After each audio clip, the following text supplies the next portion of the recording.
Welcome back to another technical deep dive here in the debug zone. Today we're tackling a big question and breaking it down with us from other users. Hopefully this clears up some misconceptions and helps you get the answer you need. So buckle up, stay a little curious, and let's jump right in.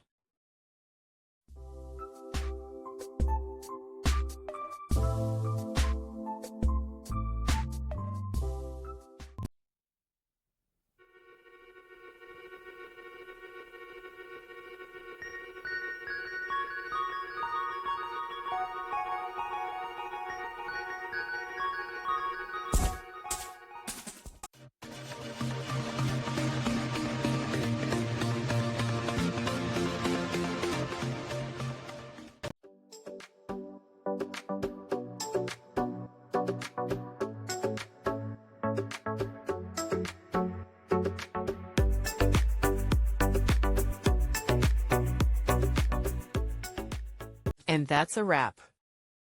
I hope you found the answer you were looking for. If you did, take a second to hit that subscribe button. It really helps out. And let me know in the comments which solution worked best for you. See you next time in the debug zone.